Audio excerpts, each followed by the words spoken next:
Once again, good morning, ladies and gentlemen. Morning. Morning, doctor. Good morning, doctor. Morning, doctor. All right, you are welcome to possibly the third meeting or more than that, but most likely it is the third meeting. And I know that there is a group or two groups that did not tell us about their business ideas. So we can start with those ones. So can I know which group is prepared to briefly tell us about their business idea? Good morning, doctor. Good morning, colleagues. Yes, I'm part of group number 5, and we are ready to share. All right, you can proceed. To share.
Are you able to see my screen?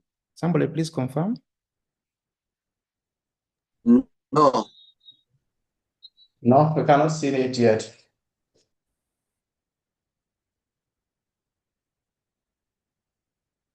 How about now? Yes. Okay. That's it. Uh, Very clear. all right, just a second.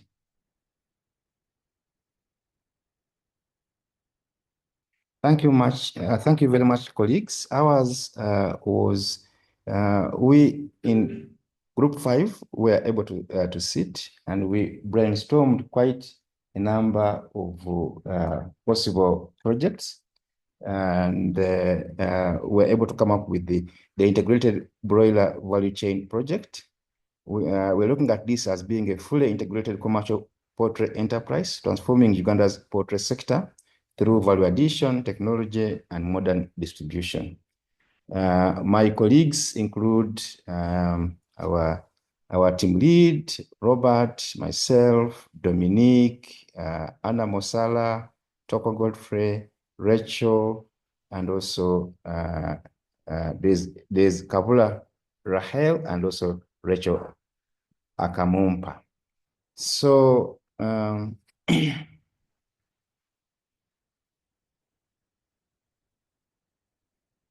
this is our idea at a glance. Basically, we are saying that Uganda's poultry sector is booming, driven by a population of over 49 million and growing at a 3% annual increase, with rapid urbanization, especially in the metropolitan Kampala area, which is approximately 5 million people. And that over 80% of farmers sell live birds with no processing, creating a massive gap for integrated value-added products. Our solution is a fully integrated commercial broiler farm, starting with 10,000 birds and scaling at 30% annually, producing processed, packaged, and differentiated and branded products. We're looking at 6 revenue streams: retail shops, supermarkets, institutional supply, exports to key markets, including DRC and South Sudan. And also we are looking to generate more than 870 million in terms of revenue. The problem is that when you look at the poultry sector in Uganda, the first big issue is the high feed cost.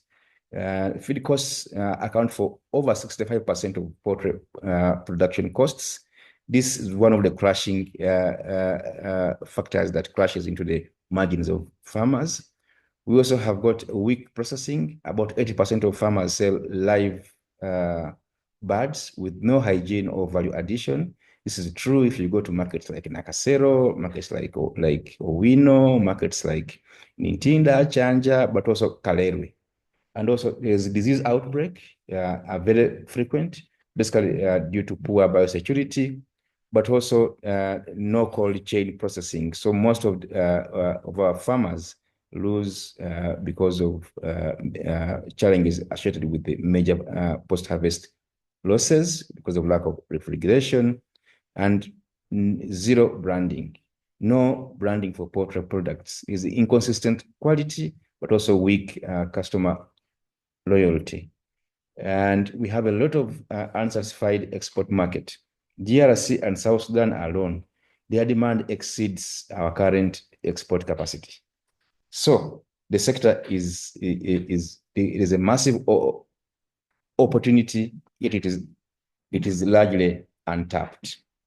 Our solution is we want to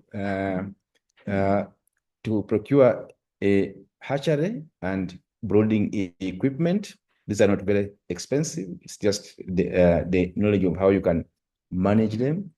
Number two, we need to do our own feed production. So we shall procure a hammer mill to do that, and also mixer, and of course also construct a store where we can be able to do our own feed production.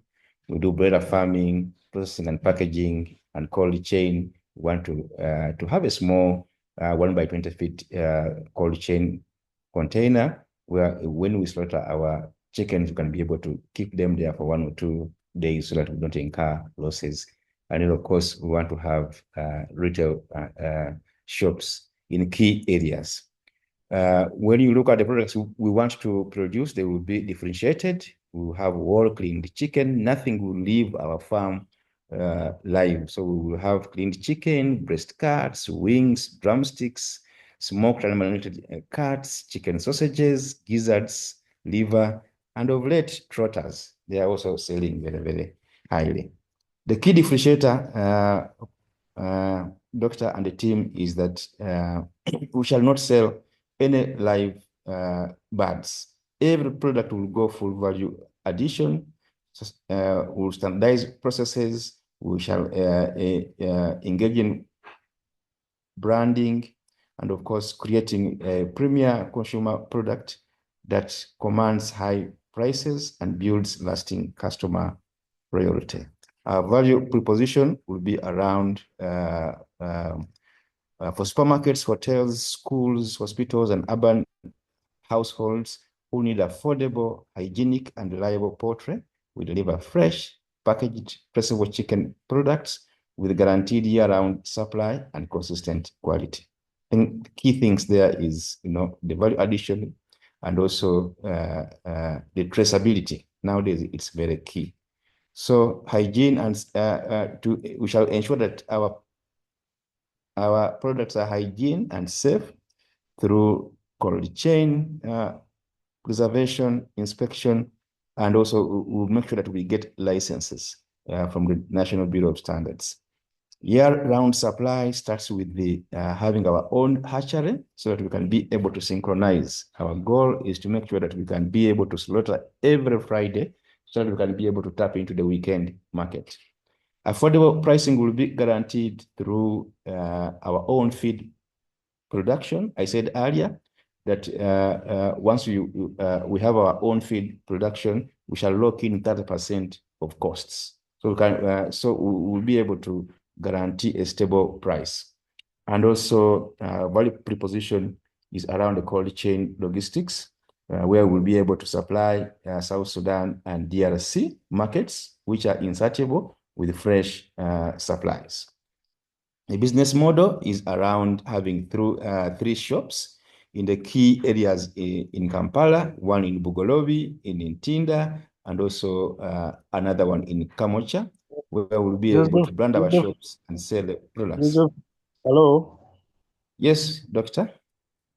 You have used up your time because presenting an idea is summarize different from presenting a full business speech I told you last time. And I said you should be having at least 3 slides. One slide is product description. Another slide is something to do with the potential demand. And then another slide is talking about profitability. But now you are telling us a lot. So when you come back next time to present a business speech, what will you present? Okay, so talk about profitability, then we close. Thank you, doctor.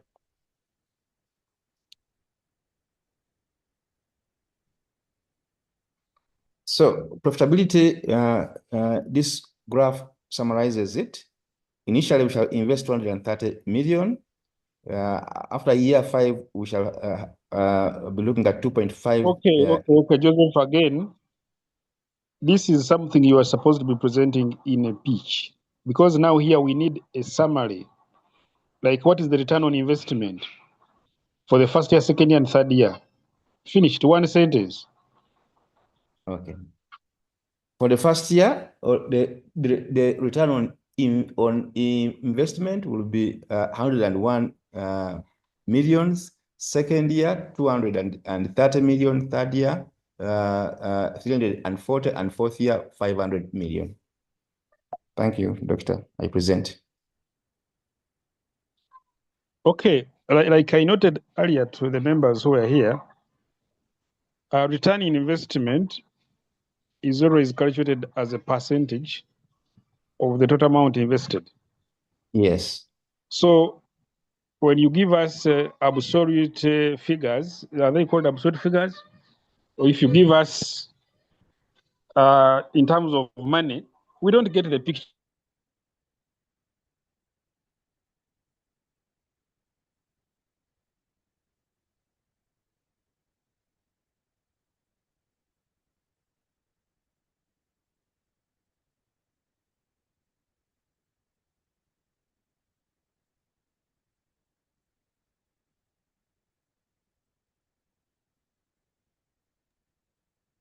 I think, Doctor, we must have lost you.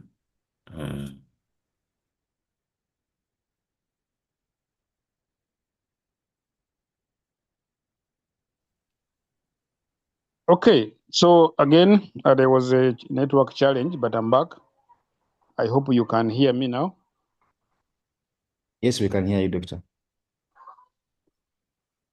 You seem to have contradicted yourself when you said that you were going to be focused on premium products, collecting high prices.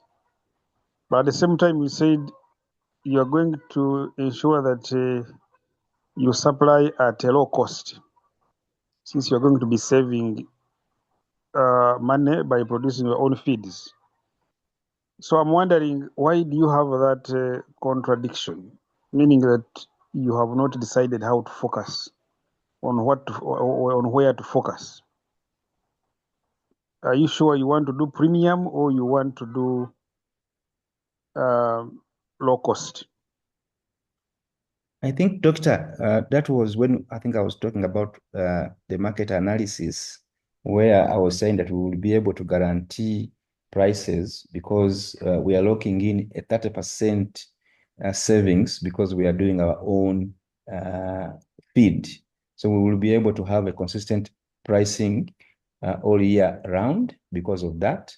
But our goal is to make sure that we are producing premium products.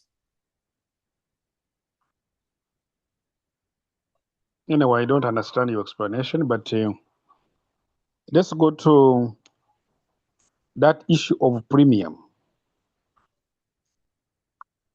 What makes your product to be premium? Because you haven't told us any unique technology that you're going to use that will make your product premium. The only thing you have said is that you'll not be selling live birds, you'll be processing them. So does processing them make it premium, because we have so many companies with branded chicken. We have Yuga Chick, we have Beanzika, we have SR, we have many that I can't mention here all. And you are saying yours is going to be, I think there is also Kenny Chick, which is Kenyan. So I'm wondering, what is exactly the unique feature, or what is the technology you're going to use to have a premium product that differentiates you from other competitors? Unfortunately, we didn't have an opportunity to look at the competition analysis. Yes, indeed, what you've spoken about, the Beanzika, the Yuga Chick, and what Yuga and Ken Chick, for example, Ken Chick is from Kenya. For us, we want to make sure that we go. If you look at Beanzika, I think what they do is basically refrigeration. They don't make sausages. We want to make sausages. That is a premium product. But also, in our model, we have factored in the fact that even from the start, we have our own hatchery we are hatching. And the innovation around that is that we are able to synchronize and make sure that we have year-round supply. We can be able to slaughter every other Friday or Saturday, but also be able to supply all the other products. Okay, okay. Thank you very much, Joseph. When you say that sausage is a premium product, yes, we know that you process chicken and get sausage, but that doesn't make it a premium. For something to be premium, there must be something unique about it. Let me tell you, for example, when you talk about maize flour, when somebody produces maize flour, and then there is a word I think they call the fortify. I don't know whether that is the right word. Fortify. When they fortify, it means that they have added some more value in that maize flour, and it has added its value and its cost, and it is only a few people, not the ordinary customers, but the ones who have higher class, that will be able to afford that kind of maize flour, which has more value. So we're talking about chicken, and then you say that by processing sausage, you are having a premium sausage. I don't understand it. I don't understand the categorization of sausages to say this one is premium, this one is ordinary, or to say that as long as it is sausage, then it is premium. So I think there is something that is missing. I don't know if your members, the members you have in your group, whether they have something they want to say, which is different from what you are saying. Doctor, members can also contribute, but premium for us was meaning that we have that product, which is a sausage. The value addition is we have put in spices. I'm saying, if there is any member in your group who can tell us something different from what you are telling us, let them say it, because what you are telling us, I already said. Even if you explain, it will not make it different, unless one of your members has something that they can say different from what you are already saying. But for me, what I've said, you need to reevaluate the uniqueness you are talking about, or the differentiating factor you're talking about, or the premium you are talking about. What is that premium you're talking about? So let's hear from one of your colleagues if they have something different they want to say.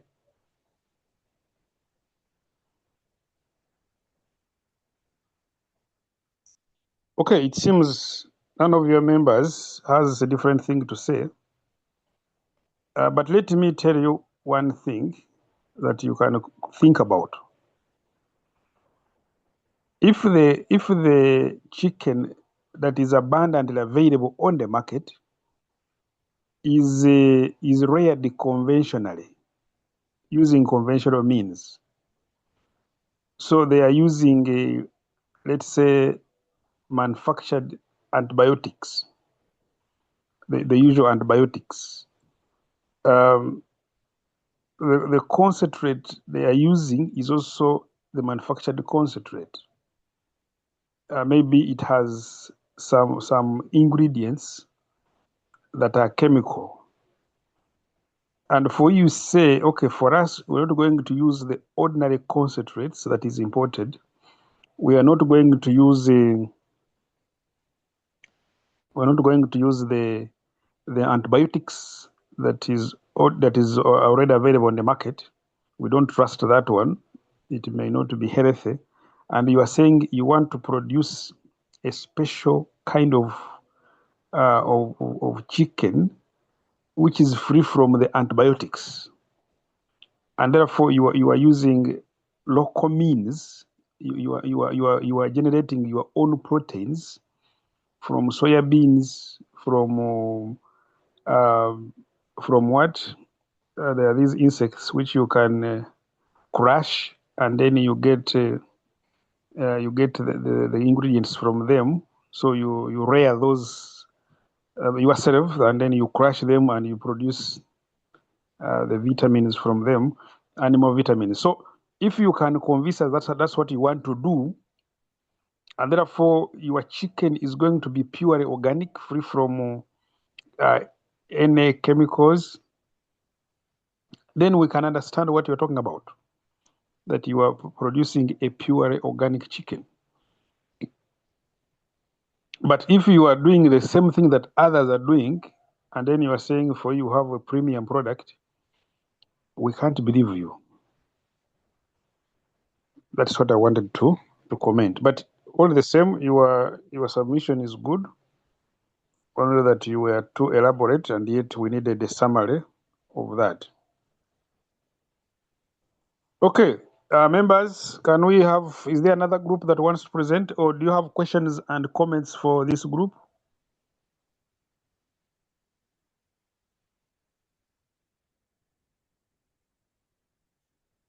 Members here, if you have comments or questions for this group, go ahead.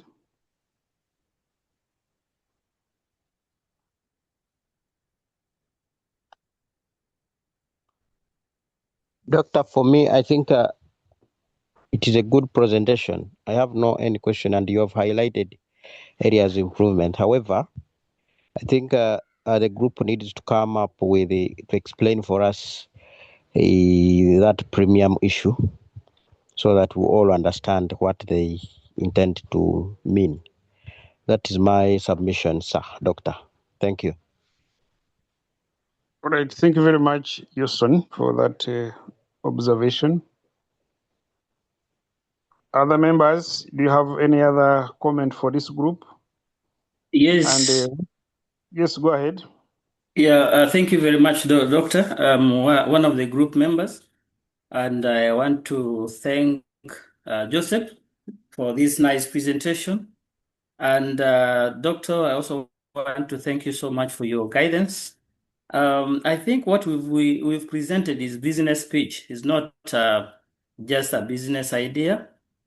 We had our several business ideas that we actually deliberated on, but then we decided to choose this one here. So basically, this presentation is actually detailed.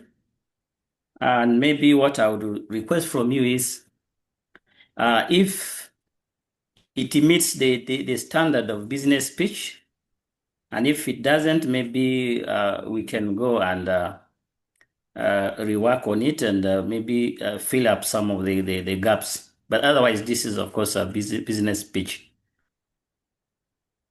Thank you. Okay, thank you very much, Dominic. You asked whether it is meeting the criteria, and I want to say it is not near anywhere to the real business pitch.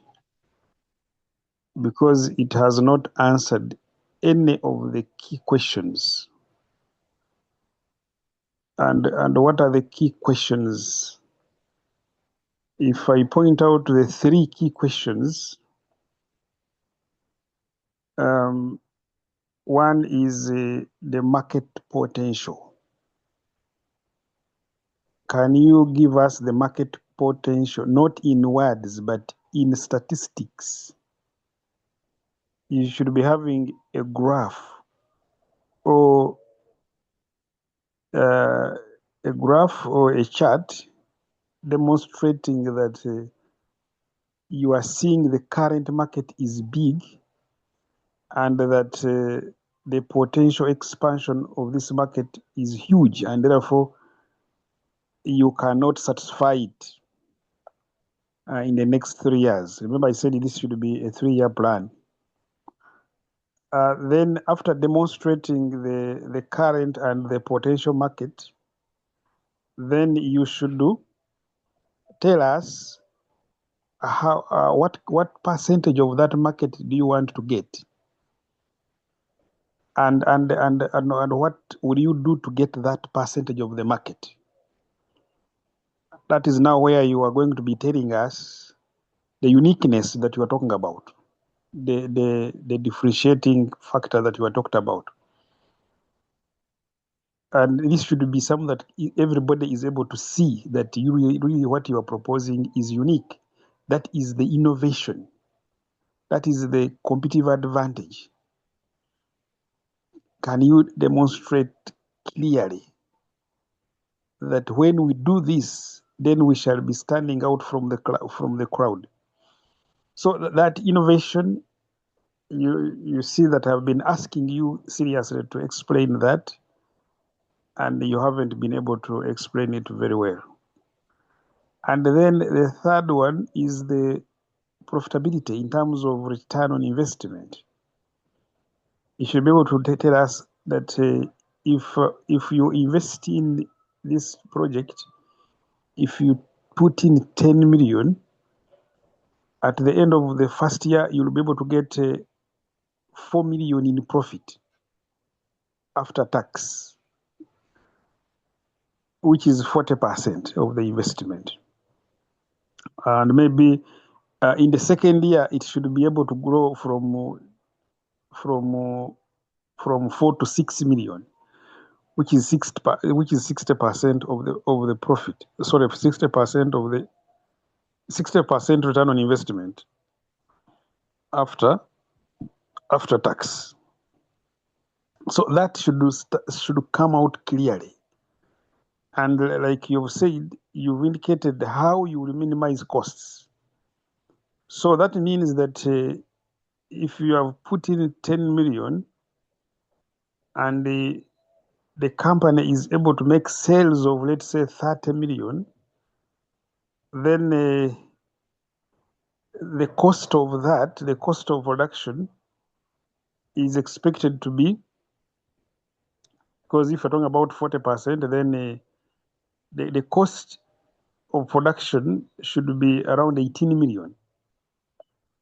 And then you should be able to make a profit of 12 million. Of course, the cost now, I'm not talking about only the cost of production, but even selling and distribution cost should be catered for under the 18 million. But then when you make sales, you are getting 30 million in sales. And this should be clearly demonstrated again, and you should be able to indicate how you are able to minimize costs to the lowest possible level in order to get the highest profit. So the three key areas that I've mentioned where you have demand, or the potential demand, the market size, and then the innovation or the competitive advantage or the differentiating factor, whichever name you want to call it, and then the return on investment. That these are key. If you don't have them and you don't have them clearly explained, then you have not done much. And this should be based on real statistics, not imagined statistics. So you need to go and look for data, look for statistics. And if possible, you can even conduct a market survey and get primary data to be able to be clearly informed. Okay, somebody is putting up a hand. Yes, go ahead and pose your question. Amos Samuel. Well, thank you so much, Doctor.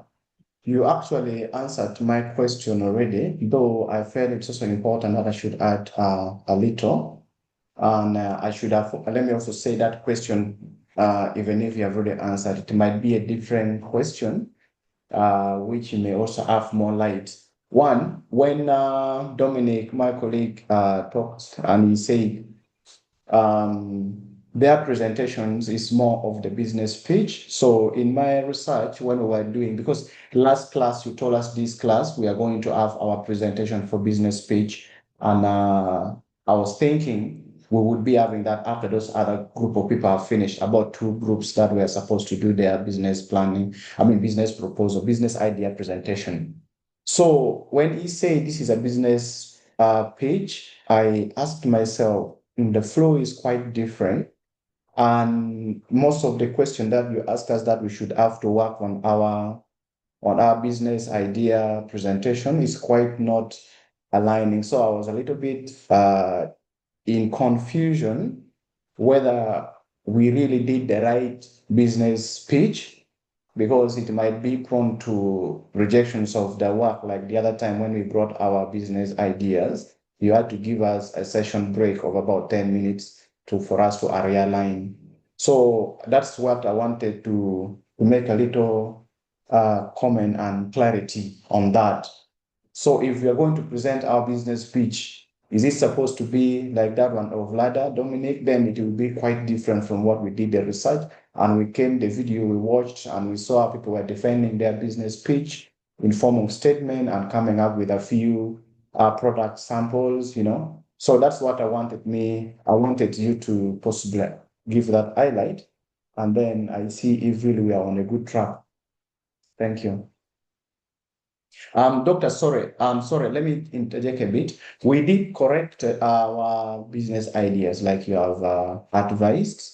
Maybe you're going to see that now when we have presented it to you on your inbox for your marking. And if time allows us, maybe it's important that we polish something once and for all, and we back that it is already clear marks. Thank you. Okay, thank you very much, Amos Samuel. Dominic, you had something you wanted to add? I saw your hand up. Thank you very much, Doctor, for the observation. But I think some of those key points are there. Maybe, I don't know whether the explanation wasn't done right, because we talked about rapidly growing population of the country, that is Uganda, annually at 3%. But I think one gap that you really pointed out is, of course, we need to quantify it in terms of percentage. So here would have actually been so specific by talking about the percentage of Ugandans who are feeding on these products, and how we are also going to tap part of that percentage. So I think that is one of the most key observation that you've made. Then we also talked about market potential, of course, in South Sudan and DRC Congo. DRC, I mean. Okay, Dominic. But then we haven't. Sorry? Yes, you are repeating the same thing that we have already said, that you have mentioned them in word, but you haven't quantified it in statistics. So we need to see it in terms of statistics, in terms of figures.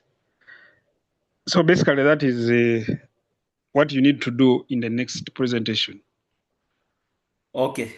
All right. Thank you, Doctor. All right. So do we have any other group? Do we only have 5 groups?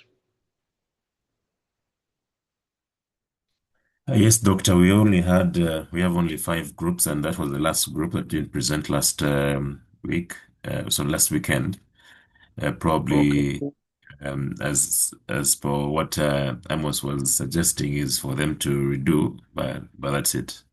And also, just to clarify, I think the last time you guided that the business plan pitches will be done on 7th June. And then I think we're supposed to do mainly how a sample of good presentations, I think a session on that, and then also innovation timelines. That is, I just wanted to give that clarity. Thank you. Okay, thank you very much. And that is noted. Thank you very much for the reminder, especially about the innovation timelines and the best inventions of all time. That's a very important topic to talk about. Okay, so we can go directly into that one. That from what you have been reading about the innovation timelines that were given, what are your comments about them? Or what did you put in your assignment? Because I remember I put it as an assignment. You were supposed to submit, or you haven't submitted yet. Okay, so can I know the first person who is ready?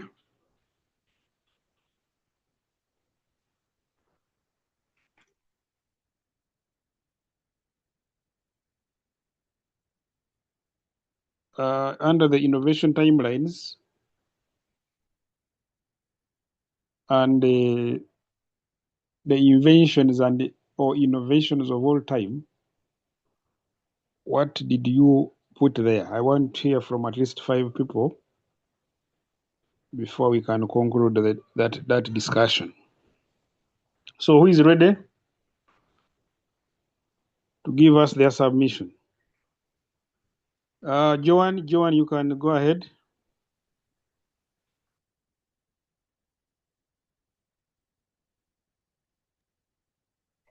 Thank you, Doctor. I looked into the innovation under the medical section, whereby it was talking more about the inventions that have happened, and I looked at how medicine has progressed from the time when we had it around 1986 in handling emergencies, for example, the smallpoxes, whereby the drug trials were being conducted on rats, but now there is a revamption that nowadays they no longer use the white rats. They go on and test in the laboratories to see the efficacy of medicine before it is ruled out. Then I also understood that I've looked into the steps that have been taken in HIV prevention, whereby previously people have been using the drugs and still they are using more. They are still using the tablets. But again, an invention has been made whereby the Lepanavir tablets are also now into the IV format, and they can take in, like in the developed world, they are only taking one injection to last at least 6 months. Though still here in the undeveloped continent, people are still on the tabs. Then I've looked into the AI component, whereby it is now also being embedded into medical practice, in which systems that are being used for reporting are able to predict, whereby we're having the open sources rather than also using the paper formats of reporting. Right now, systems are embedded on the cloud, so people can access information all over. They are able to read journals rather than them being archived in the libraries. That's what I thought about, Doctor. Thank you, and over to you.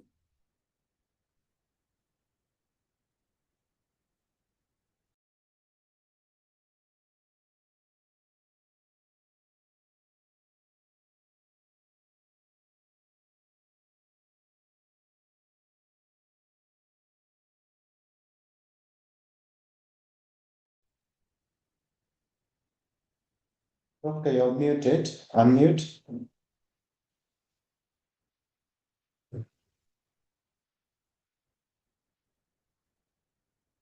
All right. Thank you very much, Joan. There was another hand. This is from Amos. Amos, you can proceed.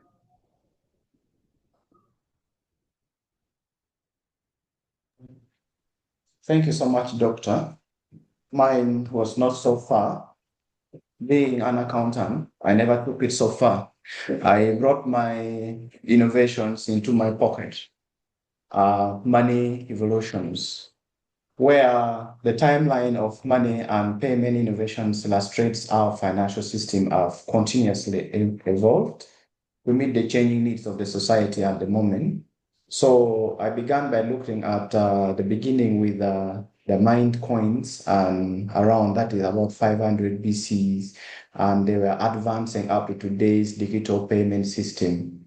So I looked into each stages of the innovations, which has improved the speeds, and then we looked into the securities, how it has improved the conveniences and accessibilities of the financial transactions. That is how the money has been moving, the trends has been moving.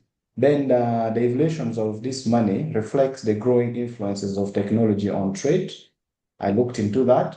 And then commerce and everyday life, how people actually spend their money. You see how money has been changing.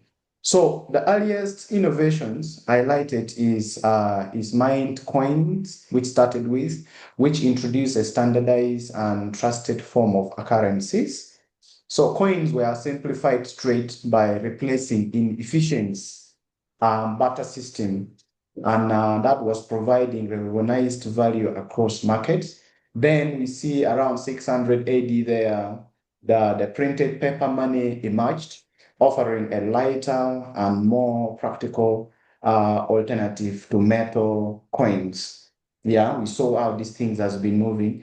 Then this development supported expanding trade networks and enables governments and investors to manage larger economies more efficiently, more effectively and efficiently. That was when the paper money printout came in. First of all, the money transportations and the money exchanges were a little bit easier, and they were lighter mode of exchanging, doing the investments and the like, rather than the way you used to have the barter trade system. You have to bring these 3 cows for one something, or, there are a lot of many things that happened in those ages.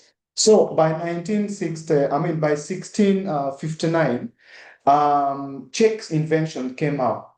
The checks became an important financial advancement. This was because they reduced the need to carry physical cash. I think by then, that's when people started seeing, check, that is cash and cash equivalent. Only writing a paper, write a payer, account, the right account numbers, and then as long as your account has the money and there is a certain period that the money has to stay, the check has to mature, and the transactions has been going on physically, and it was more advancement was being introduced by that time. So checks strengthened trusts in banking system by allowing written promises of payments to circulate securely through financial institutions. Then we come in 1871. I think some of us now in class possibly might have already been born. This is a period. No. That is not yet that, but by 1971, that's when I'm going to talk about it. By 1871, most of us were not yet there. I confused the age period. So in 1871, wire transfers,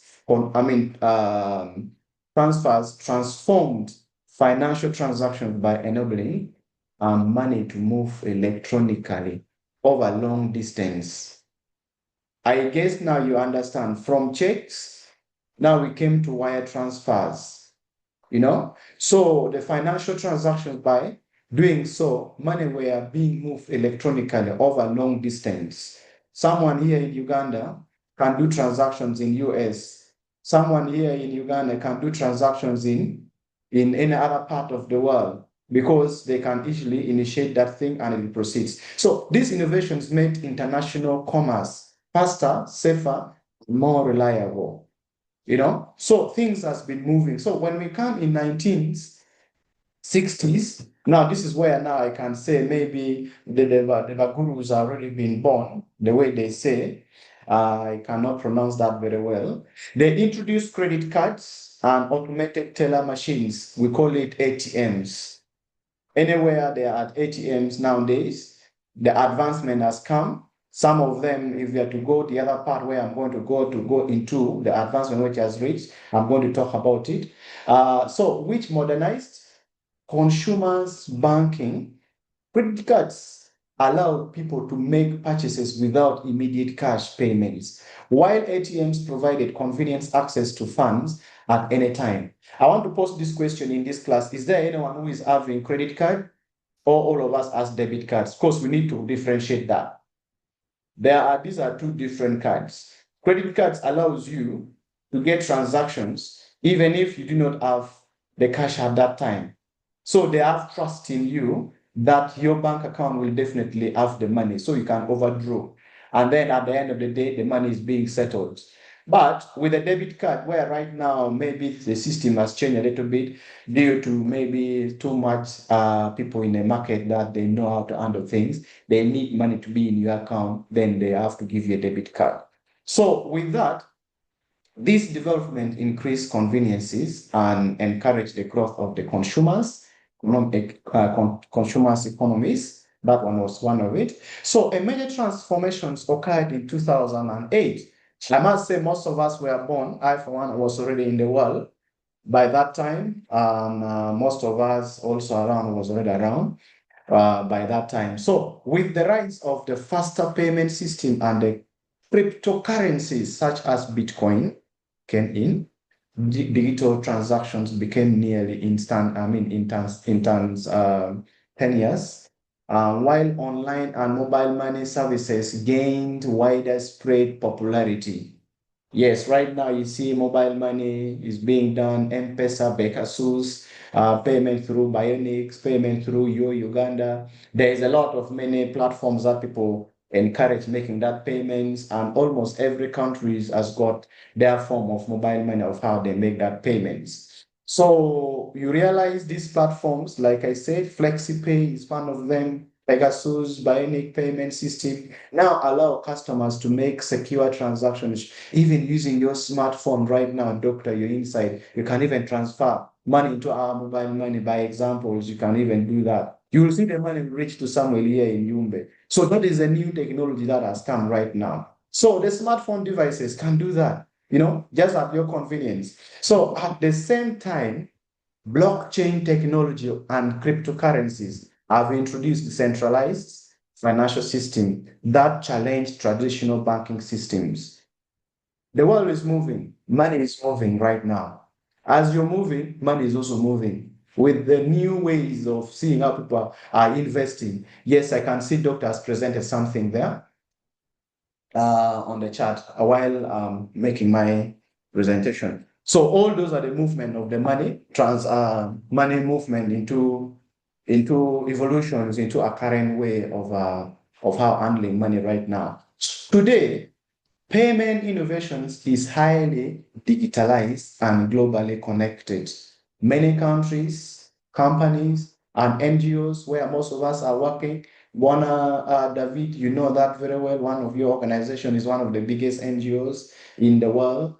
So the NGOs are moving towards cashless economies where electronic payment dominates retail and online transactions. Cashless economies right now, most of the organizations do advocate cashless. It's not like those days where NGOs could come to implement money when they have the money into the suitcase, in the bag, then they go into the field. They see people applying, they give them the money, because that's the easiest way how they can give the money. Our aid teachers, our grandfathers who has been the aid teacher in the villages there, they come in the bank in the district, they withdraw the teachers' money. They start going at home with the money inside the bag. You find they are being robbed on the road, So right now, as much as the system has been developing, they came into the cashless. You see it? Yes, doctor. I'm finishing up. Hello. Doctor, you're breaking.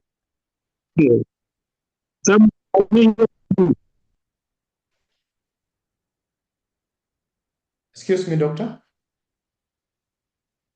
Hello.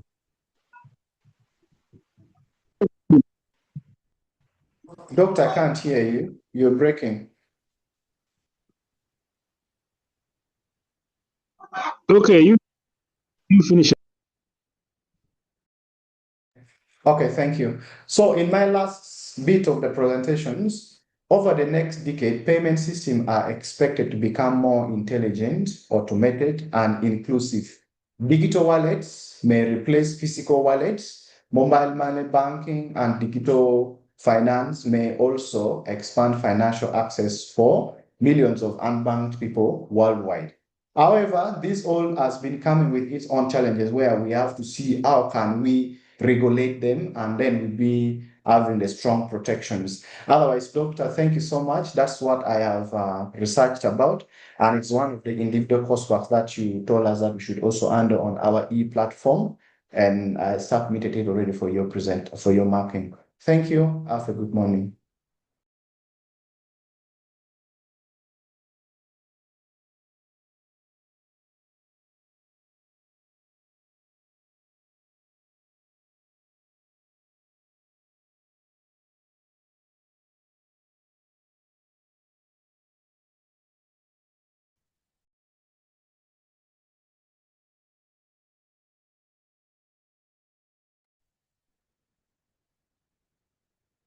Doctor, I've completed. Class president, you can notify the doctor I've finished.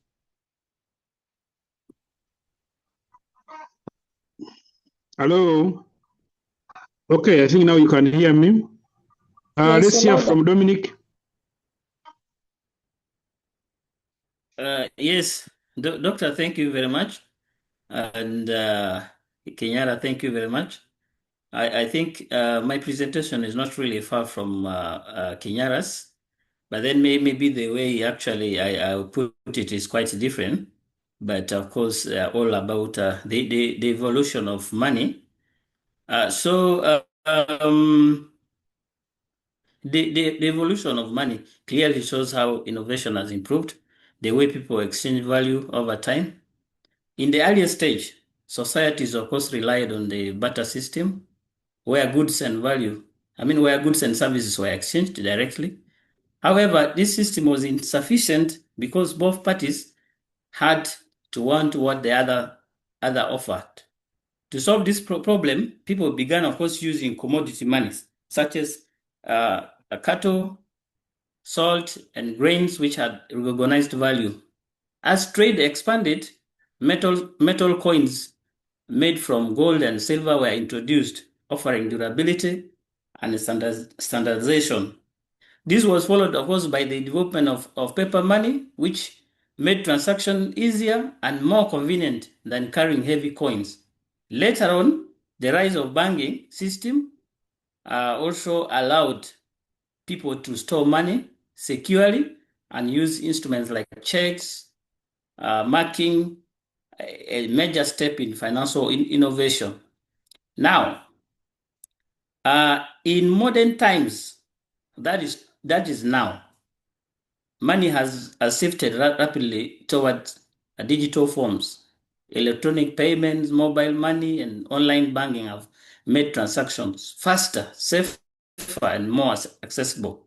This is especially important in developing regions where mobile financial services are helping more people access and use money without needing traditional banks.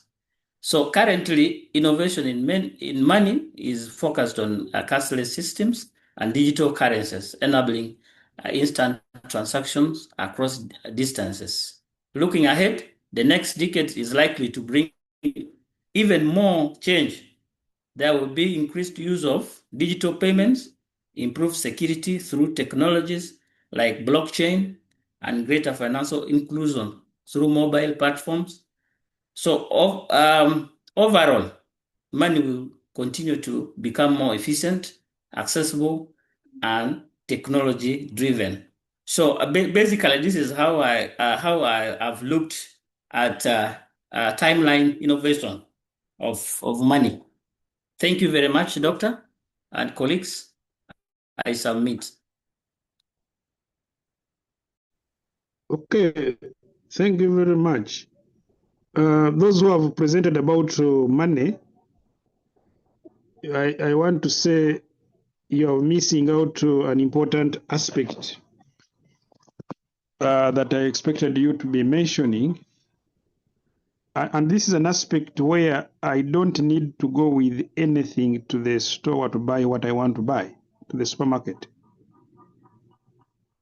That I don't have to go with any money or any gadget when I want to go and buy something from a supermarket. I simply enter the supermarket, I pick whatever I want to pick, and I go home. So why didn't you talk about that? Or how is that possible anyway? Anybody who wants to tell me about that? Doctor, maybe. Good Doctor, morning. thank you so much. Okay, let's hear from Ronald. Okay. Hey. Okay.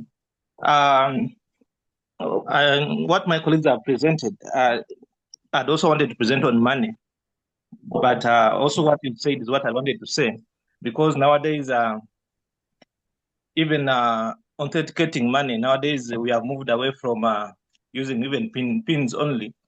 You will now use fingerprint to authenticate, authorize transactions. Take an example, if you have the DFCU app on your phone, you can use your fingerprint to authenticate. When you want to do transactions or send money to a DFCU account, you no longer have to pay charges. Once you're using the application, it is free of charge. All you need is just put your account number and authenticate it, and then it will go. Now we are having things like trust factors, whereby fraud detection, whereby if you are sending money, you get first a trust factor notification. If the person doesn't know, if you don't know the PIN, even if you knew my password, but you know the trust factor PIN, you can't send the money. So there's now an increase, an advancement in fraud detection in a bank, in the use of money. So as you said earlier, we are moving away from moving with money. Right now you have the M-Pesa codes or the Momo Pay merchant codes, whereby you don't need to carry cash. You are paying for fuel, you now use the merchant codes. Or you have the fuel cards. Money is now moving in cards, and you no longer need to worry about robbers or somebody ambushing you, because money is now, I don't know how I can put it, but we are moving away from carrying hard paper money to carrying money in different forms.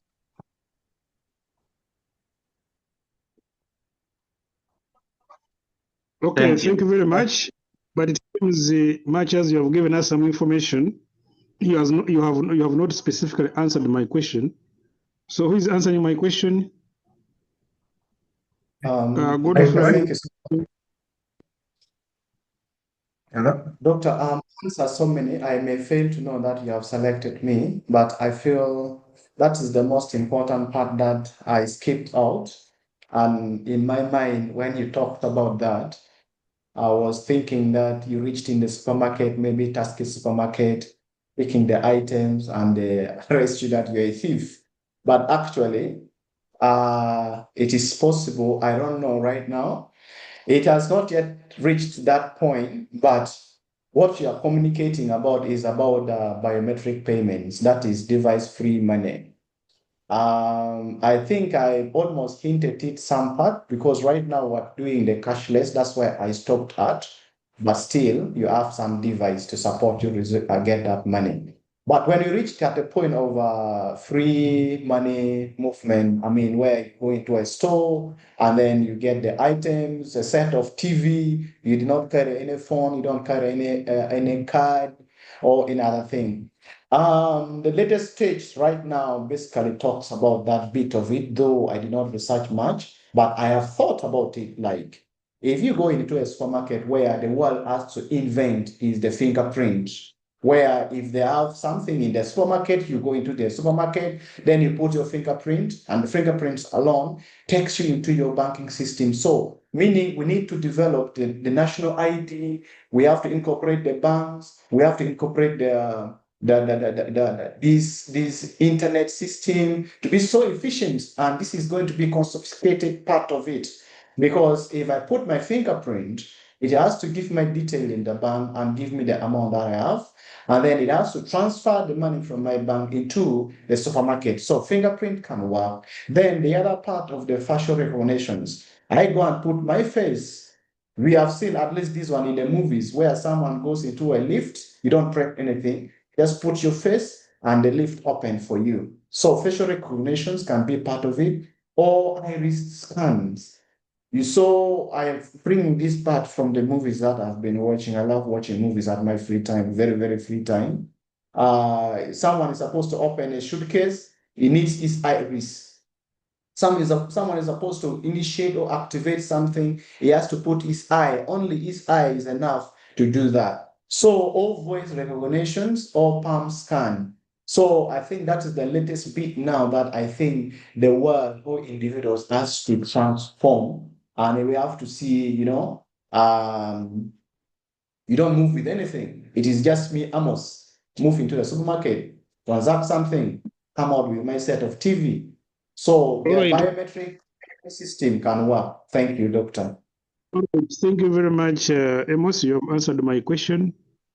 You will do your search again. I understand in UK there is a supermarket of that nature. So you simply enter, pick whatever you want, and then you move away.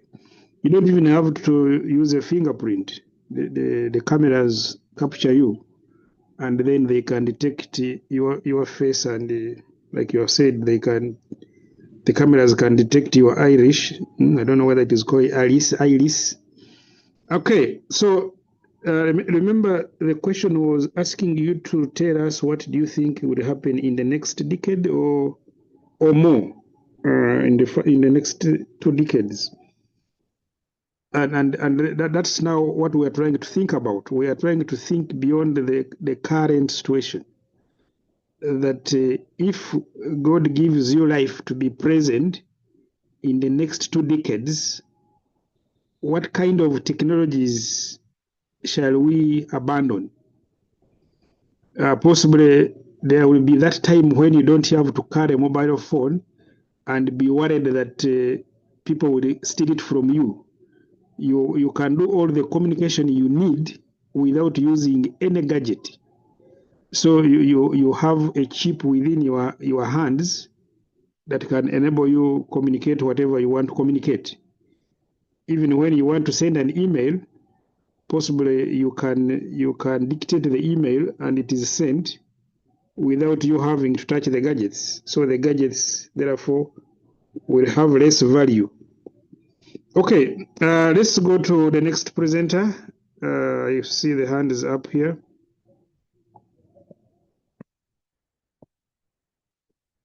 Okay, so I see Rachel. Rachel is the only hand up. I don't know what is happening to the others. Were you all going to present about money? So Rachel, please go ahead. Yes, thank you very much. Good morning, Doctor. Good morning, colleagues. About the innovations, I looked at the communication timeline. And when you look at the trend, where people started with smoke signals and carrier pigeons, we realized that these were slow and unreliable. And we saw someone come up with the Morse code and the telephone, which made the communication much faster and easier. Then we graduated to the fax machine, then used telephone lines to send documents. Then after that, we go to the smartphone, combined calling, messaging, internet into one device. This was smart enough, and this showed us that an entrepreneur is there to solve problems and improve people's lives. So entrepreneurs do not always create completely new things. Sometimes they improve what already exists. For example, the apps like Safe Border, we have a lot of borders within Kampala, but someone thought it wise to make life easier for the people who are moving. You can order for a bike when you're at a comfort of your home and just get out of your home when the border is there. So this has made transport easier, faster, and safer because these are kind of tracked down through the system. You know that this person last ordered this border at this time. So it really settled the issue of insecurity. Today, communication faces problems like fake information and too many messages. And I'm thinking that, especially with the AI future, innovations may focus on AI tools that help verify information and reduce the information overload. That is what I'm projecting in the near future. When it came to the greatest innovations on my side, I looked at the internet. The internet is one of the greatest innovations because it has transformed communities. It has transformed education, just like how we are doing it right now. We are seeing it in business and also accessing information worldwide. Right now, I can know what is happening in the US, what is happening in the UK, just because of the internet. Business has become much easier. We look at an innovation like the Jumia through the internet, people's businesses, however small it is, they are making progress. Access to services have become more easy. We have seen the medical world taking up a lot of it. You can talk to a doctor and the doctor can tell you can actually give you a line to follow or can refer you somewhere through just the internet. It has made life much easier. And through the internet, still under communication, we see the mobile phones coming in, whereby you have everything on the phone. Unlike older methods such as the smoke signals, drums, carrier birds, the fax machines. Like, for example, in Uganda, mobile phone support services like the mobile money. We look at the new app, the Wendy app, where the parish development model is using very effectively. We don't see our people coming down from the villages to come to the town to withdraw their money. It has really saved a lot of people. It has saved people's time, transport costs, and risks such as robbery or accidents. Then my greatest innovation, I looked at electricity because most of these innovations are working because of electricity. Most of the modern technologies and devices, including phones, internet, computer, water pumps, it is all about the electricity. And that is where I put my greatest innovation of all times. Thank you very much, Dr. and colleagues. Okay, thank you very much, Rachel. You first mentioned the internet. Was the internet the invention, not innovation? The internet is one of the greatest innovations. Then you have electricity. So which one is the best? Electricity, because these all run because of the electricity. Okay, thank you very much. Now, what I wanted to observe here is that you mentioned that not all innovations are new. Some innovations are an improvement of the existing ones. Yes, Doctor. And I agree with that statement, because if for instance we take the internet, for somebody to come up with the internet, they should have used the technologies that were already existing and created the internet, but based on the existing innovations. So the credit should go to the first person who invented the fact that communication can be done beyond where the person is. That you can communicate you can send the communication without using any physical thing. Is it without sending it physically? Like you write a letter and send it. That you can actually send the message from one point to another, and it reaches the other person. So the person who came up with that idea of sending a message to a distance without moving to that distance, without moving there, the message goes by itself through a system that has been created. So that would be the greatest invention in terms of communication. So is that the Morse code, or is that the fax, or is that the telephone? Whichever it is, then we can say that is that was the mother of all telecommunication. Okay, somebody maybe will be commenting about that. It must be now, the most coming to the one that you have selected, which is electricity.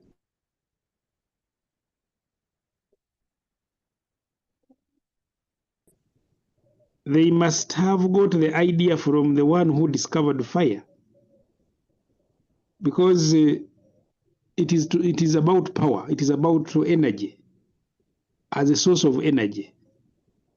So don't you think that the one who discovered fire was the greatest inventor to know that, yeah, this fire can be used as a source of energy? So I want you to think about it. Let's go to the other presenters. You can see Charles. Charles, please proceed.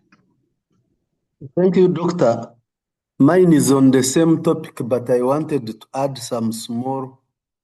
make some small addition, whereby in the future there are researches going on where brain-computer interface, abbreviated as BCIs, will be made.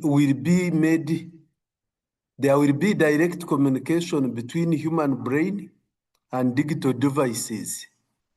This interception, where the robots and the other AI devices can read what the mind is trying to develop, or the other way alternative, such that they coexist in complementary approach.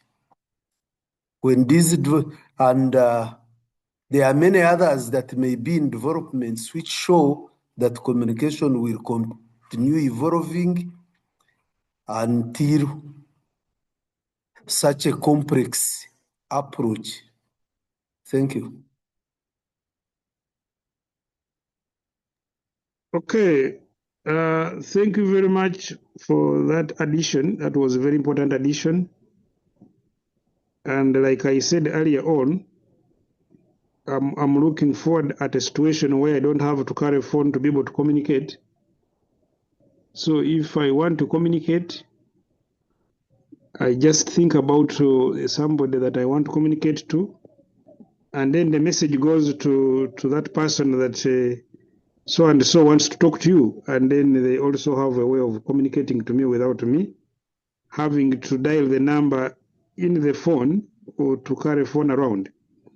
So that is the technology of the future that we are thinking about.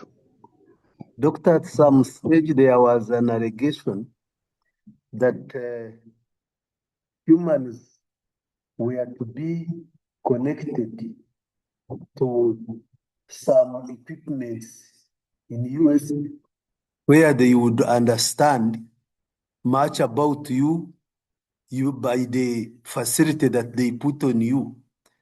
The backward Ugandans refused to undertake the vaccine for COVID because they thought that it means that wherever you would pass, you would be detected even without carrying anything, but the vaccine would be inaccessible facility to those to know what you are thinking and even make communication. Maybe the future holds such.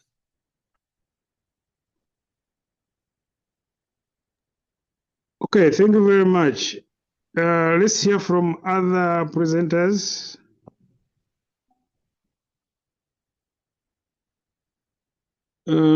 Somebody pointed out here that we now have eSIM cards. So the eSIM card is the one that they put in your body as chips, and then you can communicate using those chips. The one who posted it, can you explain to us?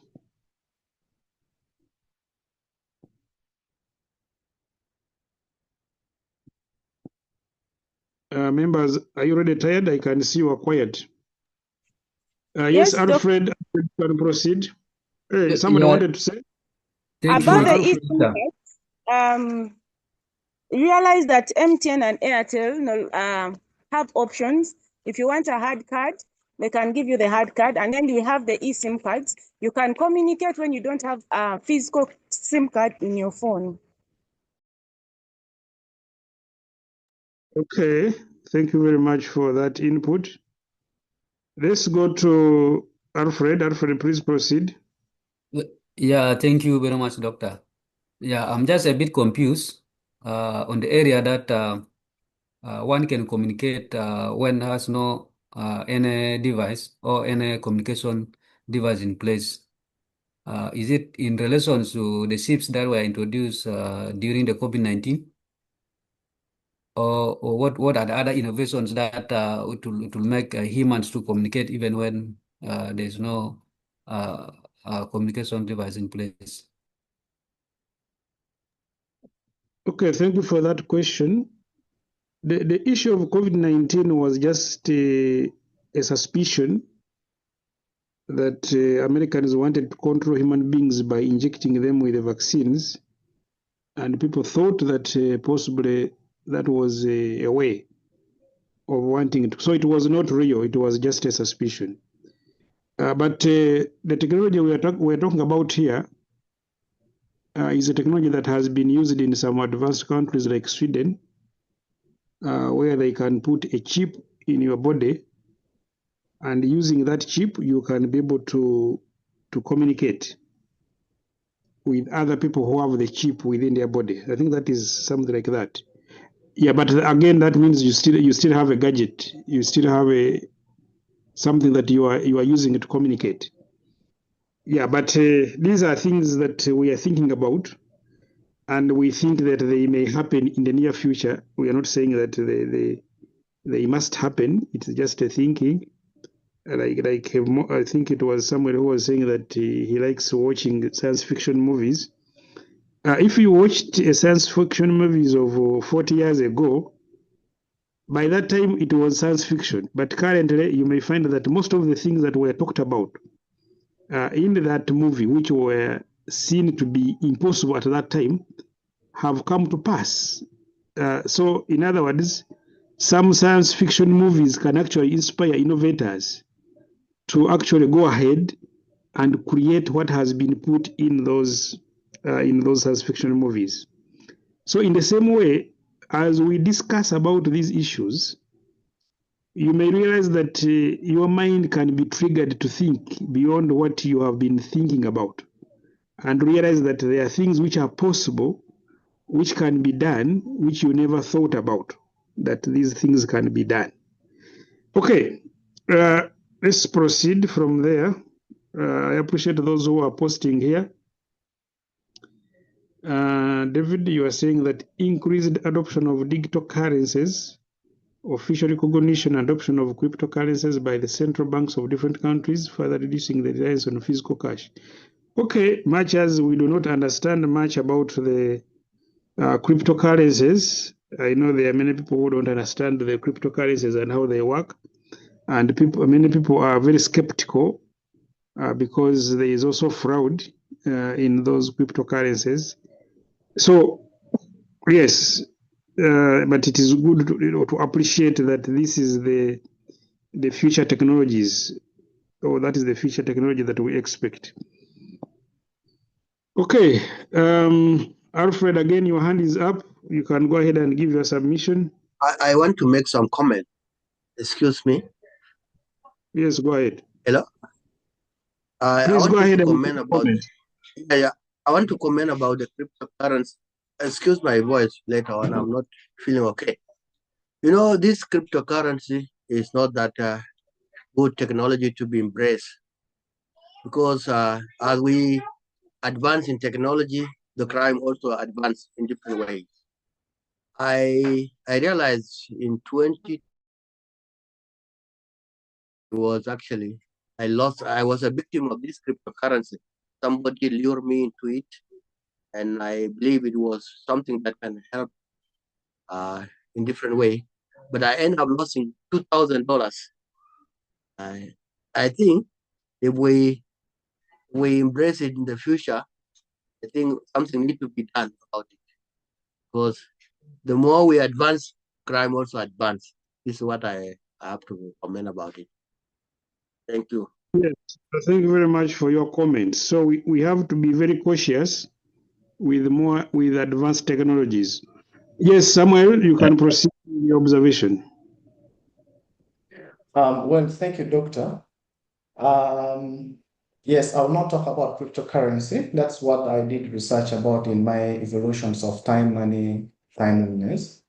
But I wanted to touch base on the communication timeline when you also posted a challenging evolutions like that one of money. Now this time around has come to communications. Yes, still everything sounds like a psycho fiction movies, like I told you, where sometimes you see someone communicates from the space, and someone from the ground picks the communication, yet he has not used anything. There is no any code, there's no nothing, but they still pick the communication. And yet the person in the space is definitely not even talking. Maybe he passed out of oxygen, but they still need to discover. My colleagues talked about the brain tech, the computer technologies that is thought to take communications using brain-computer interfaces. I think to this point, some point, one person has still to have the computer, or one person should be having certain device to extract the communication from the other opponent, or from the other receiver, or from the other sender, through using certain device, as in like maybe a computer or high technology computer, where a person cannot even talk. We have seen someone is almost dying.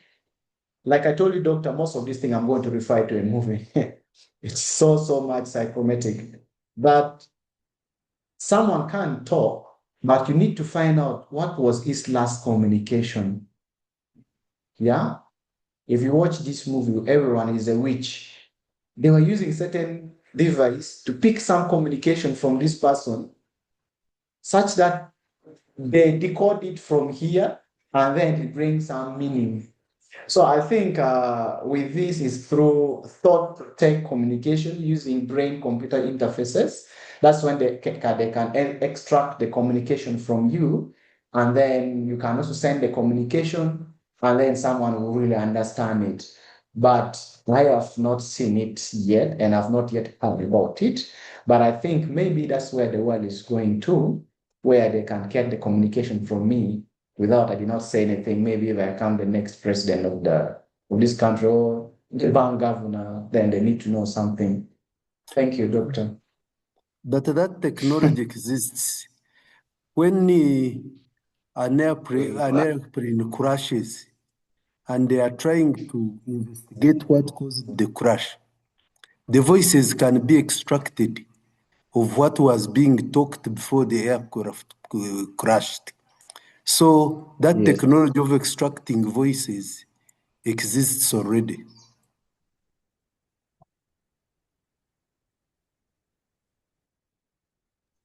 Okay, thank you very much, members, for your discussion. Do I have another participant who wants to submit? Yes. Yes. No one. Yes, Doctor. I had just something to share. I think in response to what John was submitting, I think over the years we keep on learning, and in regards to enhancing security, and this is actually what the thought around it is that you cannot really limit innovation because maybe people are really going to be smart. When you look at the applications now for the banks, I think at some point you also having there's actually some years back due to the internet shutdown when the government shut down use of internet, but of course we use VPN. Now, when you use VPN, someone can actually access your details. So, which means the apps on the bank level, on the bank side, were prone to hacking and all that, maybe actually trying to penetrate their systems. So now, what the banks now started doing is that in some of the apps, you cannot actually open it when you have VPN open on your phone. So so I'm just giving that perspective, like so it's like on both sides, on the company side or even entrepreneur side, you should be able to have robust systems to be able to detect and also be able to protect your customers or protect your business as a person. So we have had aspects around two-factor verification, even in my email, even my computer, even in doing maybe an email. Someone sends an email, it has to have or two-factor. You cannot penetrate the system. That is some of the innovations actually on the side of security. So my point I'm just trying to drive is that we cannot limit ourselves just because probably someone lost money. Even the normal money that we actually have right now, you have money and someone will actually come and steal it. But how are you trying to ensure that we protect ourselves is on the both sides of the customer, as a bank can actually be able to protect the customer with maybe the two-factor verifier, or maybe even when you're sending money. I think one time when I was doing internet banking at night, they told me there is no way I could actually do that a transaction because it was actually late in the night. So those are some of the measures, I think, security measures that the bank has actually come up with to protect the customer, but also for the business. I'm just thinking out loud in regards to that. Thank you, and over. Okay, thank you very much, David Noah. I'm seeing there is more from Joseph here in the chat. As an innovation in communication and payment systems, Sweden has experimented with the implantable microchips placed under the skin. These chips are typically small RFID or NFC devices similar to contactless payment technology and are being used for opening secure doors, making contactless payments, storing medical information, identification and authentication, accessing public transport, logging into devices, and replacing ID cards or keys. Okay, thank you very much for that information.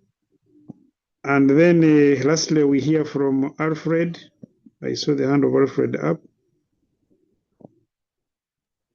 Yeah, thank you, Doctor. Yeah, in the current advancement, I see there's great changes, especially in terms of the communications. With the current inventions of the AI, there's a systems that one will be able also to monitor where one is located and then also the threat around, especially where the location is. One will be able to see, like if you are if you are like taking some money from the bank, and then there's an app that will be installed into the phone where you'll be able to see in case there are people who you may suspect may be not good security-wise. And then one will be able to take some precautions. Yeah, thank you. Okay, thank you very much.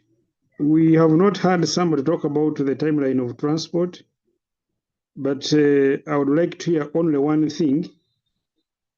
What do you think will be happening in the next generation in terms of transport? What do you imagine to be what is likely to happen in terms of transport in the next 2 decades? So can I see somebody who is submitting on that? Especially those who haven't submitted since we came here. I can see Akero, I haven't heard from Akero Christine. Yes, Doctor.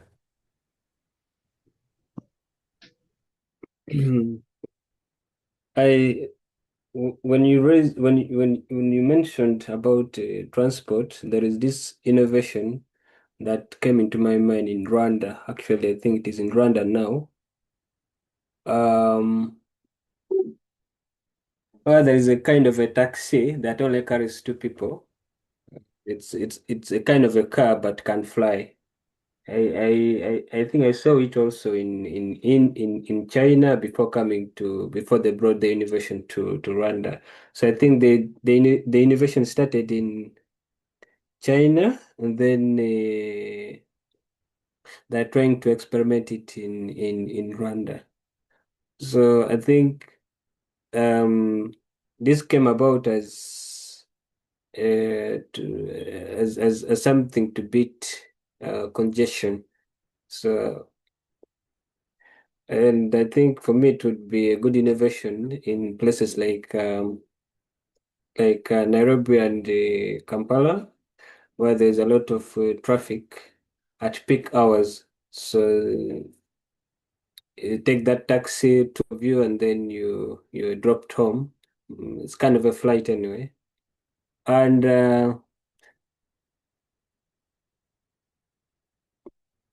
sorry, I wanted to confuse it with the most important innovations of our lifetime. I was waiting to hear about this thing that is helping most of us, the ChatGPT, and someone was not talking about it. I remember those days when you're given an assignment, you are required to research about it, and most of us would crowd in the library, okay, and read from page to page. But nowadays, with the evolution of ChatGPT, life is a bit easier, okay? And apart from helping us in our studies, I think there's cars now that are AI powered, they're self-driving. You just only give a command, and the car takes you to wherever you want to, to go. There is also the advancement in robots, and one was launched in one of the hotels here in Juba in South Sudan, and that brought chaos, where robots were acting as waitresses and waiters, and a number of colleagues lost jobs, and people were saying South Sudan is just one of the least developed countries, and we cannot embrace this kind of technology yet because a lot of youth do not have employment. So that brought a lot of debate, and of course, a lot of politics was involved there, and they're still operating, I think so.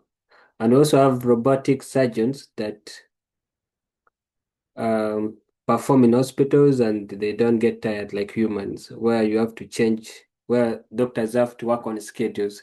But once you have these robots in the hospital, I think, yeah, they do very critical operations tirelessly. Like there was this one which Dr. Benny Carson did that took about 3 days. But of course, for a human being to be sleepless for 3 days, even what you are doing may not go well. But I think with the introduction of robots, it's quite easy. They can work tirelessly.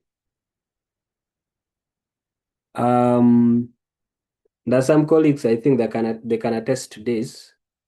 They're able to attend lectures online, even in the remotest areas in Africa or wherever in the world, because of the new invention of Starlink internet, and it is I can really appreciate this development in technology, because there are areas that offices, humanitarian offices more especially, were not operating in because of lack of internet services. But now you find that humanitarian organizations are able to cover almost every part of the country because of Starlink internet. Thank you. That is the contribution I wanted to make. Okay, thank you very much for that contribution, Alfred. Ronald, can we hear from you? I just wanted to contribute something small to what Alfred has done on the Sorry, transport development. not Alfred. It's a Quack Peter, not Alfred. Sorry. What Peter has done on the transport development.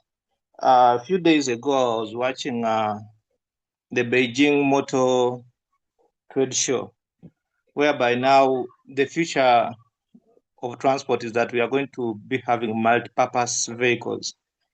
BYD was showing the new innovation in a car that can cross small ponds of water, that you don't need to be worried that when it's rainy, like we have it in Kampala, and cars can't move because the waters may be flooded and it can easily swallow the car. So these cars can now cross the water and don't need to worry that maybe the engine will fail or whatever. So, and then in some airports, and I think also I've seen in big malls, they have kind of flying transport means. So we are also looking into rules, regulations, and there will be an increase in regulations, because you can't have those things in public spaces, like, let me say, people using it as common transport right now, because it will be a risk to life.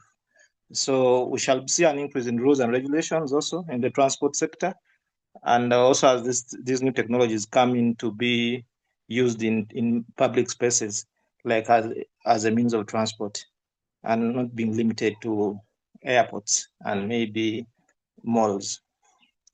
So that's my contribution now on where the transport is going to now. Okay, thank you very much, members, for those contributions. Yeah, Peter, sorry about calling you Alfred. I think we missed out on that. Now, coming to transport again, and going back to science fiction that Samuel talked about, you need to send us the name of that film that you have talked about, so that we can also, that movie, so that we can also watch it. So, coming to the science fiction, I'm looking at a situation where when I want to go to South Africa, it takes me only 30 minutes. Because I think according to the current systems of transport, it may take about 2 hours or 3 hours to move from Entebbe Airport to Johannesburg. But are we looking at a situation where you can be teleported within 30 minutes or less, and you are in South Africa? And how does that help in promoting connections between cities and business? If transport time can be significantly reduced, and how long does it take us to reach that level? Is it about 50 years to come? So, putting aside technologies in transport, there is a technology in energy, and I see that nuclear energy is something that people are now thinking about, and it is a new form of energy that is expected in the near future. Then this is also about energy. Actually, even wind energy is another form of energy that is very friendly. Now going to farming, and I see people here have talked about farming in their proposals, and they talked about rearing chicken. But what about when we are using modern technology to do farming, and we do not need to use, let's say, we don't use soil, we can grow vegetables without using soil. Isn't that a very good technology in farming? Okay, let's go back at farming. I want to hear some comment about it. So who is ready to tell us about what are some of the expected technologies in the next 2 decades as far as farming is concerned? And possibly you can combine it with the value addition. What are some of the technologies you think would solve the problem of hunger and the problem of food waste? Yes, members, anybody who wants to contribute? If you are very tired, we can end. Yes, Janet, go ahead. Thank you, Doctor. Regarding the evolving technology or the innovations of in agriculture, we're looking at a situation where, like in the past, like one farmer would probably feed 10 people only, and so it required a lot of many farmers to do the manual work to be able to feed the masses. As technology, we've seen technology evolving, where we are seeing a massive multiplier effect whereby we have maybe tractors, automated tractors in some developed regions. Some of them are directed even by the GPS, and basic automation through irrigation. And so we see just one farmer with the improved technology of the different the tractors and the irrigation methods, they're able to feed masses. As the decades, as time move on, currently we are seeing maybe a uniform approach where you find if we want to irrigate, we want to put fertilizers, you want to do pesticides, there's an approach where you have to treat the whole field. But we predict that there shall be smart farming where it will shift from field level treatment to plant level, and where we shall have probably AI powered machinery and maybe high resolution equipment that will target individual plants, for example, which need pesticides, and so they will be treated with precision to avoid a lot of chemical in consumption into the food the community will be getting, but also wastage of the chemicals itself by putting them on plants that don't really require the chemicals. Maybe we see technology taking us to where we shall have soil sensors where the moisture of the land will be predicted, and people are able to prepare adequately when they want to maybe irrigate, when they have to put fertilizer, other than just meeting it as an accident, or it comes and then you want to deal with it without planning, to be proactive generally with technology. And then we're seeing a timeline where labor shortage will no longer be a challenge because of the different automated equipment with AI, and which can work 24/7. And people don't have the human labor will have to be minimal in that matter, maybe to do the programming and a bit, but not do completely the manual work.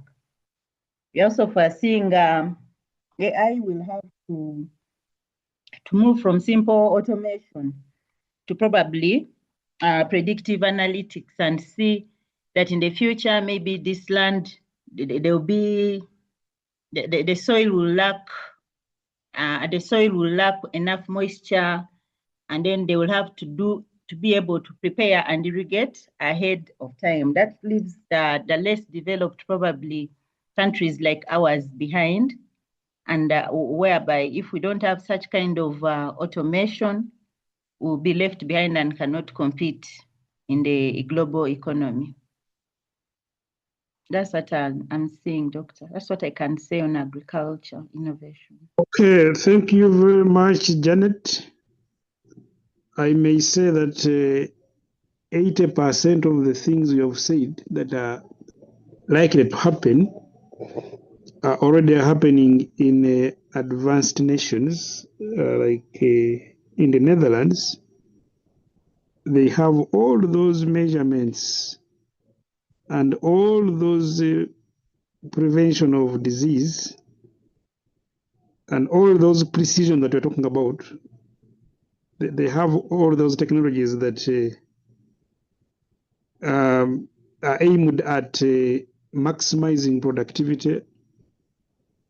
So all we need to do for us in Uganda is to go there and benchmark and come and see whether we can implement the same technologies, but those technologies are there.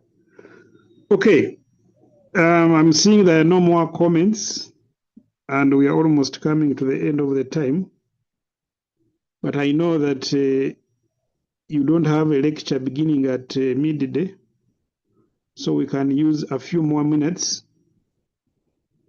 maybe about 15 minutes more to discuss about something.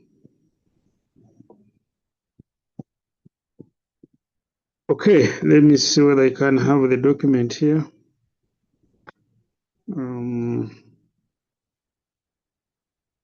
Where is the document?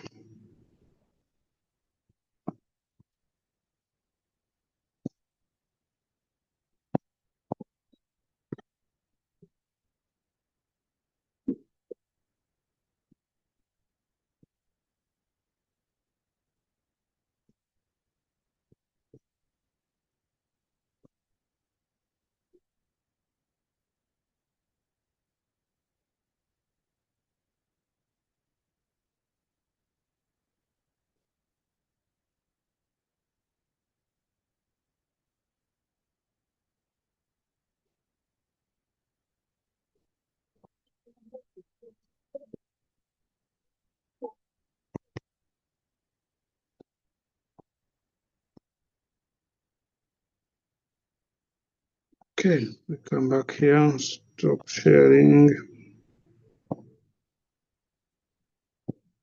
and share screen.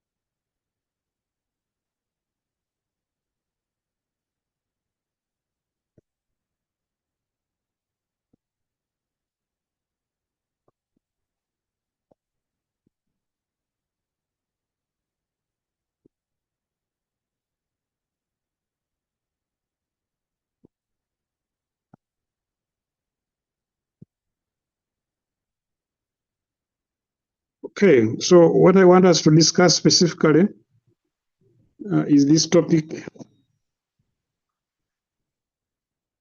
which is about the window of opportunity. According to Professor Wickham, he did an extensive research about opportunity recognition and observed that entrepreneurs should have the capacity and the ability to recognize opportunities, business opportunities. And the recognition of business opportunities goes through stages. And stage number one is to spot the window. To spot the window. So how do you spot the window? You've seen already that you can look around and see what is not happening in the right way.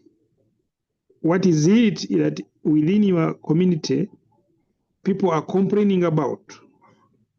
What is it that is lacking that people need? What are the problems in society that haven't been solved for a long time? So by looking at all these, you are able to know that there is some problem here which has not been addressed. And then you have to think about how can this problem be solved. You brainstorm, you think. Somebody saw that there was a problem of traffic jam in the city. The means of transport that were there that could solve the problem of the traffic jam, that is the motorcycle business here, which is called Boda Boda, called Okada in Nigeria, called Moto in Rwanda. I don't know how they call it in Kenya and South Sudan. That they were not safe. They were not safe, and it was not easy to order or to get one unless you had their contact in your phone. But if you didn't have a contact of one or two, then it would not be easy. So somebody came up with a solution to that problem and came up with a safe border. The same applies to the one who came up with the idea of Uber. And then here in Uganda, we have several now. Apart from Uber, we have also Safe Car and Safe and Faras and others. So it begins with being able to see what problem needs to be solved within the society, and then coming up with different ideas of how to solve that problem. It could be a business opportunity coming as a result of developments in the area. You have known that in the budget of the country, there is construction of a certain road, maybe PG Express Highway or the Southern Bypass, and you know that once that road is completed, is finished, there will be opportunities.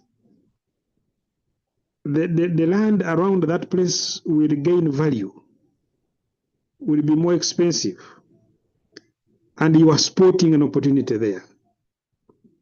You have also known that there's going to be construction of a refinery somewhere in Hoima. There's going to be a construction of the pipeline, or it is already being done. And you have known that there's going to be a construction of an airport, or that one has already been finished. So all of those economic activities can be seen to be business opportunities. So you are spotting that here there is likely to be a business opportunity because of this. You have learned that there is going to be implementation of the new curriculum in Uganda, or the new curriculum is being implemented. And therefore, because the new curriculum is being implemented, there are certain things that will be required to ensure that that implementation is done. So there are many examples that I can cite, or there are many examples that many of you will also be able to add on the ones I've talked about. But that is about spotting the window, identifying business opportunities, seeing where there is going to be money, that where is going to be money. Money is likely to be here. So how can I be part of that money? I think even people have also known that the government has plans to add more money in the parish development model. Parish development model, yes. PDM. So there's going to be more money government is putting into people in the rural areas, and they will be growing more crops, maybe more coffee, maybe they will be rearing more animals, and that will create maybe supply of raw materials. And you can now think about what kind of business opportunity is coming out of that. Then we see that stage 2 is about locating the window of opportunity. And what is to locate now? You identify and then you locate. So how do you locate? Let's talk about the opportunity that has been brought by the oil in the country. And there are many developments happening within the community. And then you say, okay, I am good in the line of food. If there is any need for food as per the developments happening, then I should position myself to be a supplier of the food that is required. It could be the food in terms of the raw food, matoke, maybe Irish potatoes, maybe tomatoes, whatever. So you want to supply to restaurants and hotels, and therefore you start doing that. Maybe even rearing chicken and rearing goats, so that you can supply to the ones that need them. But you can also say, no, I'm going to position myself to be actually opening a restaurant and preparing food and supplying it. Or you could say there is going to be need for furniture. So can I be in the business of furniture? Maybe there's going to be need for consultant services. So can I position myself to be a one that is going to provide the consultancy services? So locating now, it means that you have to choose where to be, where to put yourself, where to stand as you tap into the opportunities that you have spotted. So in other words, it means being focused, being positioned strategically where you can benefit more from the opportunities. Can I confirm that you are still listening to me? Yes, Doctor. Yes, doctor. Yes, doctor. Okay, thank you. Doctor, we are listening. Now, we come to the third stage, and I want to say that this stage is so important that if you don't complete this stage well, then you don't need to move forward. If you don't do this stage well, you don't move forward. And in most cases, many entrepreneurs who have either failed or are struggling to survive, it could be mainly because they did not take this stage seriously. The stage of measuring the window of opportunity. So measuring the window of opportunity means that you have to look at the size of the market and also look at the potential market. And if it is good enough, then that's when you should think about going to the next stage. So meaning that under this measuring of the window, you have to look at the statistics that are available and see what those statistics are telling you and interpret them properly. And then do a forecast. Yeah? You do a forecast to predict the potential with some kind of certainty. So for those of you who did the mathematics or who did the managerial economics or who did operational research, there are some techniques you can use to predict future demand. I think even in economics, there should be something about it, maybe managerial economics. So you can predict the demand and realize that, yes, there is going to be demand for this particular product as in the future. I think one time I was traveling with a certain lady from Kigali coming to Uganda, and she told me that if you want to make any investment, if you make an investment in food, you can't go wrong because people will always eat. There will be no time when people are not eating. So if you are investing in food and you are sure that you have positioned yourself well, then you can't go wrong. You will be always having customers. Okay, so measuring the window is very critical, and therefore I need to see this in your presentations. What is the current demand for that product? Who are the current suppliers of that product? Who are the current producers and suppliers of that product? And how is that market likely to expand in the near future? And what kind of market share do you want to get from the market? And what are the ways in which you will get that market? So what is your competitive advantage? What is your innovation? That is key. Now we come to stage number 4, which is opening the window. Now, opening the window basically means planning to start and starting. So, and looking for resources that you need. So, looking for resources you need, and then actually the stage begins with identifying the resources you need. Then you make a plan, you make a business plan.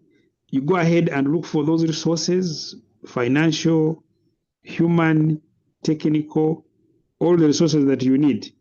And then starting and running the business. So this stage 4 is very, very critical in your success. But of course, it doesn't become more critical than the first 3. Remember that if you have been given 3 hours to cut a tree, it is advisable that you spend the first 2 hours sharpening the axe, and then use the 1 hour to cut the tree. I don't know if you have ever heard about that. Meaning that the first 3 stages are critical because those are stages where you are preparing what you're going to do. And then in stage 4, you are now implementing. Now we come to stage number 5, which is the closing the window of opportunity. And I want to hear from at least 2 people. What do you think is closing the window of opportunity according to Professor Wickham? What does it mean, closing the window of opportunity? I want to hear from at least 2 people what they know about this stage. Yes, Doctor. Closing the window. Yes, please go ahead.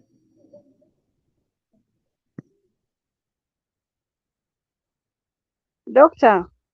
Yes, please, I'm listening. From my side, as the stage made mention, closing the window of opportunity, I believe that at this stage, review of how the implementation has been done is made.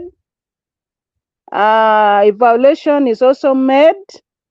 And once there has been success in the business, then the window of opportunity can now be closed. But leaving the business now with sustainability. Thank you. Okay, Alfred, you can come in, but before you come in, I want to appreciate Christine's submission, especially that word sustainability is key. The other previous submissions didn't matter.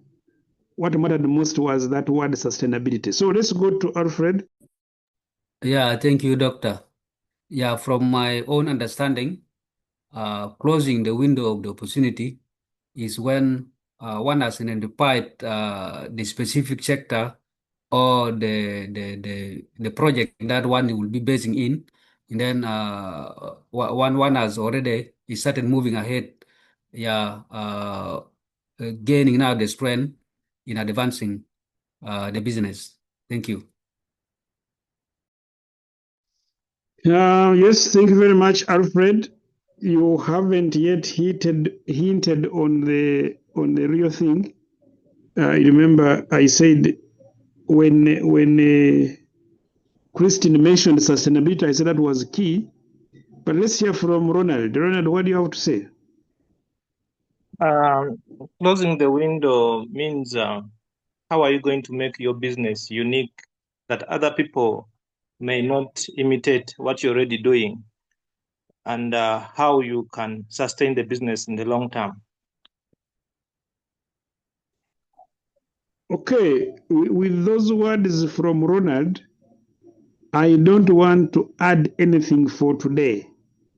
So you will just go and read more. I'm seeing more hands up. Okay, like I've so already ruled out. I think Charles wants to add something. Charles, you can add something. Okay. Charles, go ahead and add something. Thank you, Doctor. We are looking at the short run of building a business. Now, at the closing the window level, we are looking at long term, when even your previously considered innovation has got competitors. Competitors have understood your model of building the business, and now they have come on, probably with more innovations. How do you sustain? You need to cross that approach, and how do you sustain your business? Okay, thank you very much, Charles. I think you have complicated the matter even further. But I had said that what we had heard previously from was it from, I'm forgetting the name again. Christine. No, after Christine, there was somebody who submitted. Ronald. Yeah, Ronald. Okay, thank you.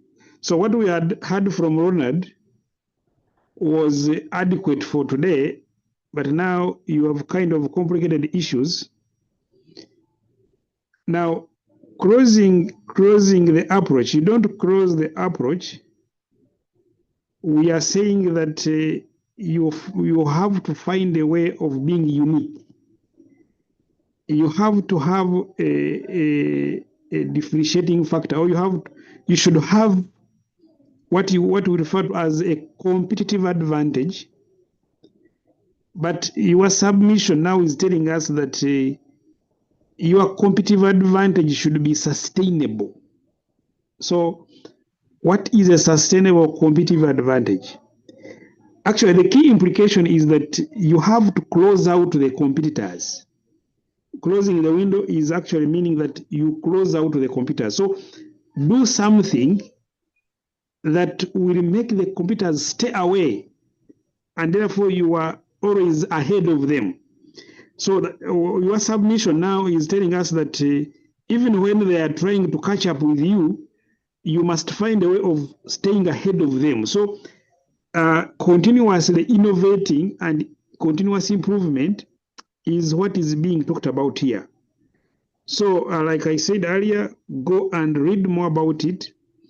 And therefore, as you prepare to come and present your business pitches, you must clearly tell us what is the competitive advantage. What unique thing are you telling us that you are going to do that your competitors are not likely to copy quickly and catch up with you? What is that?